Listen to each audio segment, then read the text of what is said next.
The Hindu news analysis में study point Sanjeet पर आपका स्वागत है। First news, Covaxin not to be used in cases of allergy, fever, poor immunity. जो भी पर्सन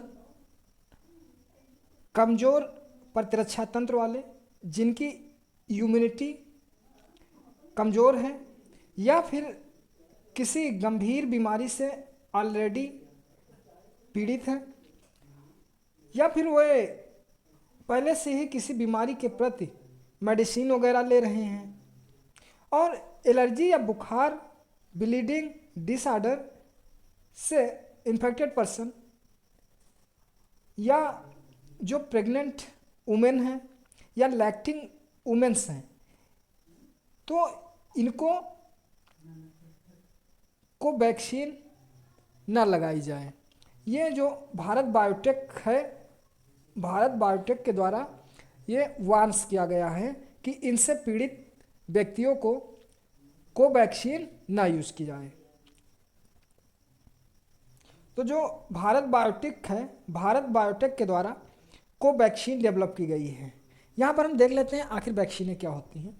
वैक्सीन है, वैक्सीन को किसी रोगवाहक कारक के एंटीजन के आधार पर इनको निर्मित किया जाता है और जब ये शरीर में इंजेक्ट की जाती हैं, यानी इन टीकों को शरीर में इंजेक्ट किया जाता है, तो हमारा शरीर जो है वह इस टीके के एंटीजन के आधार पर बॉडी में एंटीबॉडी डेवलप कर लेता है और इन्हीं जब एंटीबॉडी डेवलप हो जाती है तो हमारा शरीर बीमारियों से लड़ सकता है, यानी इसकी जो प्रतिरक्षा तंत्र है वो मजबूत हो जाती है।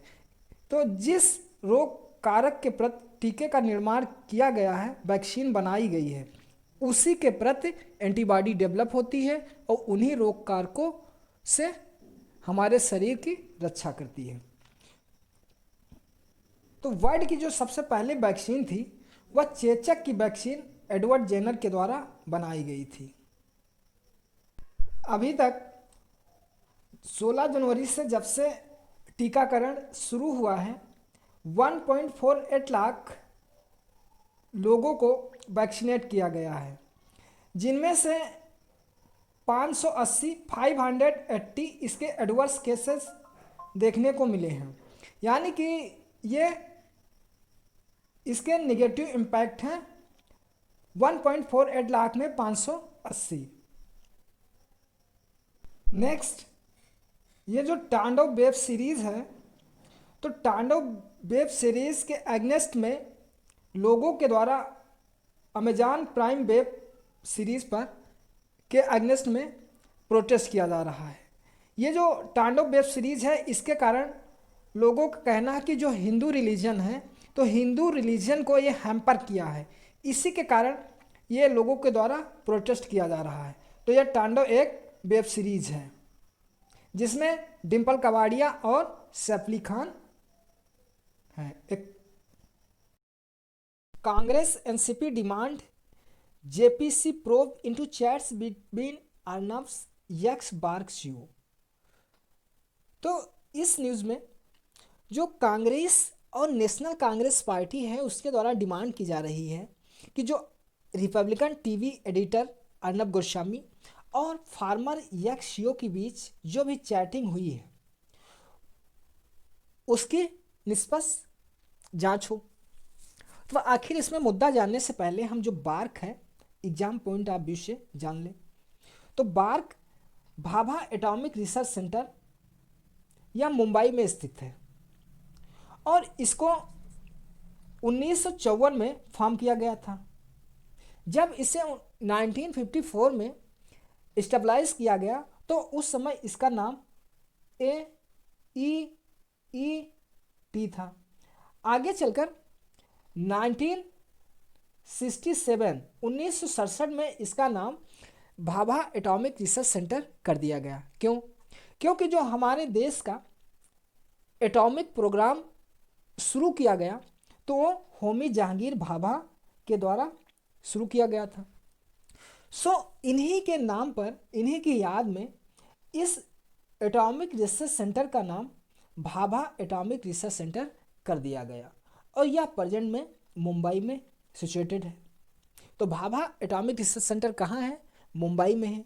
इसके प्रेजेंट जो सीईओ हैं तो सुनील लुल्ला इसके प्रेजेंट सीईओ हैं। तो आखिर यहाँ काम क्या होता है? जितने भी एटॉमिक रिसर्च वगैरह किए जाते हैं तो यहीं पर इस भाभा एटॉमिक रिसर्च सेंटर में की जाती है और यह डिपार्टमेंट जो है डायरेक्ट इंडिया के प्राइम मिनिस्टर के अंतर्गत कार्य करता है। यानी इसके जो हेड होते हैं वो प्राइम मिनिस्टर होते हैं। तो ये बार्क हुआ। दूसरा जान लेते हैं अर्नब गोस्वामी के बारे में।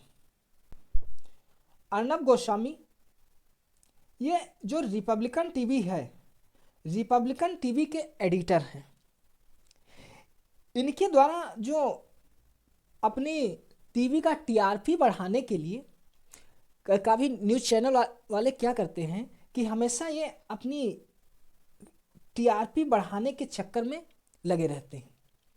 तो जो अर्नब गोस्वामी थे, अर्नब गोस्वामी और जो बार्क सीईओ थे इनके बीच क्या संबंध हुआ कि इंडिया के द्वारा जो बालाकोट और पुलवामा एयर स्ट्राइक पाकिस्तान में जाकर की गई, तो ये जो सिक्योरिटी की चीज़ें थी सुरक्षा की, ऑलरेडी बार्क के जो फार्मर सीईओ थे प्रथबोदास गुप्ता के द्वारा अर्नब गोस्वामी को सौंप दी गई। तो इसीलिए जब ये पुलवामा व बालाकोट जैसी स्ट्राइक की गई तो उससे पहले ही इनके जो टीवी चैनल्स हैं ये अपना हाहुल्ला मचा रहे थे, ये होने वाला वो होने वाला। इसीलिए से इनका टीआरपी वगैरह जो दर्शक होते हैं इनकी ओर अट्रैक्ट होते हैं, जिससे इनका टीआरपी वगैरह बढ़ता है। तो जो प्रथबो दास गुप्ता हैं इनके द्वारा सारी जानकारियां शेयर कर दी गई। तो ये सिक्योरिटी को बहुत बड़ा थ्रेट है, यानी ये अपनी नेशनल सिक्योरिटी है। और क्या किसी चैनल को टीआरपी बढ़ाने के चक्कर में ऐसा किया जा सकता है? तो इसी की निष्पक्ष जांच के लिए जो अपोजिशन पार्टियां हैं प्रेजेंट सिनेरियो में, उनके द्वारा जो भाभा एटॉमिक रिसर्च सेंटर के chief executive officer Das Gupta और अर्नब गोस्वामी के द्वारा जो भी व्हाट्सएप या फेसबुक किसी साइट से चैटिंग वगैरह हुई है, उनकी निष्पक्ष जांच की मांग कर रही हैं। तो I hope understand this issue. Next news, Kerala investment infrastructure fund board borrowings bypass limit for state. State के लिए जो स्टेट का केरला इंफ्रास्ट्रक्चर इन्वेस्टमेंट फंड है उसके द्वारा जो बारोइंग्स उधारीकरण की लिमिट है उसको क्रॉस कर दी गई है। तो यहाँ पर ये न्यूज़ इम्पोर्टेंट नहीं है। यहाँ पर जो कैग है CAG, controller general of India, यानी भारत के नियंत्रक एवं महालेखा परीक्षक, controller auditor general of India. तो ये according to Indian constitution part 5 यानी भाग 5 और आर्टिकल 148 के तहत इसको रखा गया है। तो एडिटर जो controller and editor general India है, इसका काम क्या है? ये जो भी लेखा संबंधी है मामले हैं, तो यह भारत सरकार या जो भी स्टेट हैं उनके लेखों का ये क्या करता है? अंकेक्षण करता है। और यह जो भी पब्लिक सेक्टर की PSU हैं उनका भी अंकेक्षण करता है। और यह जो अपनी रिपोर्ट है, यह रिपोर्ट प्रेसिडेंट को सौंपता है और प्रेसिडेंट राष्ट्रपति रिपोर्ट पार्लियामेंट के सामने पेश करते हैं। तो जो कंट्रोलर जनरल ऑफ इंडिया है, इनकी नियुक्ति कैसे होती है? तो जब गवर्नमेंट यानी गवर्नमेंट के द्वारा यानी भारत के प्राइम मिनिस्टर के द्वारा रिकमेंड किया जाता है प्रेसिडेंट से, तब प्रेसिडेंट यानी राष्ट्रपति इनकी नियुक्ति करते हैं। तो आज की डेट में जो मुर्मू जी हैं, गिरीश चंद्र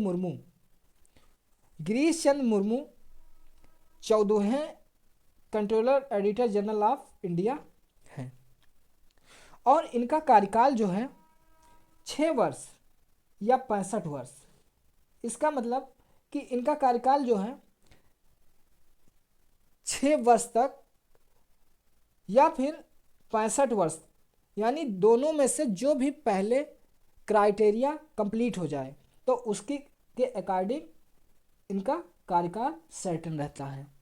तो प्रेजेंट में गिरीश चंद्र मुर्मू जी 14वें नियंत्रक एवं महालेखक परीक्षक हैं। नेक्स्ट है Rafale to make debut in republic day parade.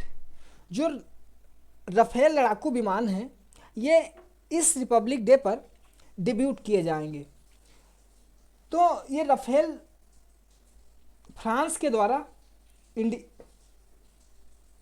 यानी फ्रांस के द्वारा इसको बनाया गया है। फ्रांस की जो डेसाल्ट एविएशन है, डेसाल्ट एविएशन को के द्वारा राफेल का निर्माण किया गया है और इंडिया इनको बाई किया है फ्रांस से। नेक्स्ट है मोदी इलेक्टेड आप चेयरमैन सोमनाथ टेम्पल ट्रस्ट। जो गुजरात का सोमनाथ मंदिर है उस मंदिर का जो ट्रस्ट है, ट्रस्ट क्या होता है, जो भी मंदिर के लिए टेम्पल के लिए देख रेख वगैरह करता है तो वो ट्रस्ट का कार्य होता है। तो इस ट्रस्ट में मोदी जी को इलेक्ट किया गया है। तो सोमनाथ मंदिर के बारे में हम यहाँ जान लें। सोमनाथ जो है, सोमनाथ जो गुजरात का सौराष्ट्र रीजन है, सौराष्ट्र में बेरावल बंदरगाह में स्थित है और ऐसा माना जाता है कि इस मंदिर का निर्माण जो है तो चंद्रदेव के द्वारा किया गया था, जिसका उल्लेख जो 4 वेद में ऋग्वेद है तो ऋग्वेद में इसका उल्लेख मिलता है। और जो सोमनाथ मंदिर है यह हिंदू धर्म के उत्थान एवं पतन के कारण इतिहास में इसका प्रतीक रहा है। तो यह सोमनाथ मंदिर कहाँ है, तो गुजरात का जो सौराष्ट्र का रीजन है कि बेरावल पोर्ट में जो बंदरगाह है वहाँ पर स्थित है। और जो सोमनाथ मंदिर है यह 12 जो 12 ज्योतिर्लिंग हैं उन ज्योतिर्लिंगों में यह पहला ज्योतिर्लिंग है। तो इसी के संचालन के कार्य जो है, इस मंदिर का जितना भी संचालन का कार्य है वो ट्रस्ट को सौंपा गया है और उस ट्रस्ट का जो संचालक है वो प्राइम मिनिस्टर को इलेक्ट किए हैं। नेक्स्ट आर्टिकल्स जानने से पहले हम इसमें SFJ सिख फॉर जस्टिस और NIA के बारे में जानेंगे, फिर असली मुद्दे पर आएंगे। तो जो सिख फॉर जस्टिस है यह एक USA बेस्ड NGO है। NGO क्या होता है, नॉन गवर्नमेंटल ऑर्गेनाइजेशन। और सिख फॉर जस्टिस यह सेपरेटिस्ट NGO है, अलगाववादी है, जो कि जो इंडिया है, इंडिया का सिख प्रांत पंजाब में यह सेपरेटिस्ट यानी सिख लोगों को या अलगाववादी की भावना के लिए फाइनेंसिंग करता है, वह उनको उस्काने का कार्य करता है। तो ये SFJ यानी पंजाब वाले रीजन में यह खालिस्तान की मांग को सपोर्ट करता है। जो सिखों के द्वारा लंबे अरसे से खालिस्तान की मांग की जा रही एक नया देश बनाने के लिए उसको SFJ सिख फॉर जस्टिस ये क्या करता है, सपोर्ट करता नजर आता है। तो यह एक नॉन गवर्नमेंटल ऑर्गेनाइजेशन है। 2007 में इसको पुन्नून के द्वारा क्रिएट किया गया था। इंडिया में इसको खालिस्तान की डिमांड के कारण 2019 में इसको बैन कर रखा है। एनआईए क्या है? एनआईए जो है यह नेशनल इन्वेस्टिगेशन एजेंसी है। जब मुंबई में 26/11 यानी 2008 में टेररिस्ट अटैक हुआ, उसके पश्चात कोई ऐसी एजेंसी होने की कमी महसूस की गई, तो इसी के कारण एनआईए को 2009 में क्रिएट किया गया, बनाया गया, स्टेबलाइज किया गया। तो इसका काम क्या है? यह जितनी भी टेररिस्ट फाइनेंसिंग, जो भी टेररिस्ट आतंकवादी हैं उनको पैसा कहाँ से मिल रहा है, और जो भी टेररिस्ट एक्टिविटी हैं, तो उस क्राइम को कंट्रोल करने के लिए, उनकी जांच वगैरह करने के लिए एनआईए को बनाया गया 2009 में। तो इसी के द्वारा जो दिल्ली रीजन में फार्मर्स के द्वारा लंबे काफ़ी महीनों से प्रोटेस्ट किया जा रहा है, तो उन्हीं में उनकी 12 लोगों की एग्जामाइन किया था और 2 मेंबर्स का परीक्षण करने से पोस्टपोन कर दिया गया। तो कुछ लोगों का उसमें जो प्रोटेस्ट को बढ़ावा दे रहे हैं, उनमें जो एसएफजे हैं, इनका हाथ है।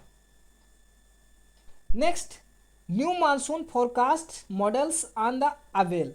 इंडियन मेट्रोलॉजिकल डिपार्टमेंट आईएमडी के द्वारा ये जो फोरकास्ट किया जाता है वेदर से रिलेटेड, क्लाइमेट से रिलेटेड, तो उसी जो रेनफॉल फोरकास्ट करता है भविष्यवाणी, तो उसको इम्प्रूव करने के लिए, यानी सटीक भविष्यवाणी करने के लिए उस पर कार्य कर रहा है। तो आईएमडी जो है, आईएमडी क्या है? Indian meteorological department. इसका काम क्या है? यह भारत में या भारत के इतर जो एशियन कंट्री हैं, एशियन कंट्रीज से रिलेटेड या वेदर से रिलेटेड फोरकास्टिंग, मौसम की भविष्यवाणी, या फिर जो साइक्लोन वगैरह जनरेट होते हैं, उत्पन्न होते हैं, इनकी फोरकास्ट ये कौन करता है? ये सब आईएमडी करता है। आईएमडी को फॉर्म किया गया था 1875 में। इसका जो हेडक्वार्टर्स है न्यू दिल्ली में है, और यह ministry of earth and science के अंतर्गत पृथ्वी एवं विज्ञान मंत्रालय के अंडर में कार्य करती है। जो इसके प्रेजेंट महानिदेशक हैं वो मृत्युंजय महापात्रा जी इसके प्रेजेंट महानिदेशक हैं। 1875 में इसको स्टेबलाइज और हेडक्वार्टर इसका न्यू दिल्ली में। प्रेजेंट महानिदेशक Mrityunjay Mahapatra ji ministry of earth science के अंडर में कार्य करती है। तो इसी के द्वारा जो भी एकदम सटीक जानकारी को हम कैसे उसकी फोरकास्ट करें, तो इसी पर आईएमडी के द्वारा कार्य किया जा रहा है। Next, CBC presses for expeditious disposal for vigilance cases. तो यहाँ पर जो सीबीसी है, न्यूज़ नहीं इम्पोर्टेंट है, लेकिन यह सीबीसी के बारे में हम जान लें। सीबीसी क्या है कि चीफ विजिलेंस कमीशन है। आखिर चीफ विजिलेंस कमीशन क्या है? केंद्रीय सतर्कता आयोग। यह क्या करती है कि जो इंडिया में डिफरेंट तरीके के जो डिपार्टमेंट हैं, उन डिपार्टमेंट में जो भी ऑफिसर्स हैं या जो भी वर्कर्स हैं, कर्मचारी हैं, उनसे रिलेटेड यानी करप्शन को कंट्रोल करने की भारत की यह एक हायर इंस्टीट्यूशन है, सर्वोच्च संस्था है। और आखिर इसको बनाया कब गया? तो के संथानम कमेटी की रिकमेंडेशन के आधार पर 1964 में 1964 में इसको बनाया गया। प्रेजेंट जो इसके हेड हैं तो बिमल जुल्का सीबीएसई के चेयरपर्सन है। तो सीबीएसई का काम क्या है कि यह जो भी गवर्नमेंट के डिपार्टमेंट हैं, उनके जो कर्मचारी हैं और अधिकारी हैं, उनको भ्रष्टाचार पर कंट्रोल करना सीबीएसई का काम है, चीफ विजिलेंस कमीशन। नेक्स्ट है sugar output rise 31% to 142.7 lakh tonnes ISMA। तो ISMA Indian sugar management association के द्वारा कि जो इंडिया का शुगर आउटपुट है वह 31% इंक्रीज हुआ है, यानी कि आउटपुट 31% टू 142%। तो सबसे ये ज़्यादा कोई खास नहीं है, बदलते रहते हैं डाटा। यहाँ पर जो वर्ल्ड में सबसे ज़्यादा शुगर का जो प्रोडक्शन होता है वो ब्राज़ील नंबर 1 कंट्री है जहाँ पर सबसे ज़्यादा चीनी का प्रोडक्शन होता है। दूसरे नंबर पर आती है इंडिया, और इंडिया में नंबर 1 पर यूपी और दूसरे नंबर पर महाराष्ट्र। ये शुगर के प्रोडक्शन में पहले 2 स्टेट हैं, नंबर 1 यूपी, दूसरे पर महाराष्ट्र। जो क्यूबा देश है, क्यूबा को चीनी का कटोरा कहते हैं। तो ये हुआ शुगर से रिलेटेड न्यूज़। इंडिया में जो इंडियन शुगर मिल्स एसोसिएशन के द्वारा ये अनुमान बताया गया है कि 31% राइज हुआ है। तो ये आईएसएमए क्या है? इंडियन शुगर मिल एसोसिएशन, ये जो गवर्नमेंट है और जो भी चीनी कंपनियां हैं, शुगर मिल्स हैं, उनके बीच कॉपरेशन का काम करती हैं। Thank you for discussion.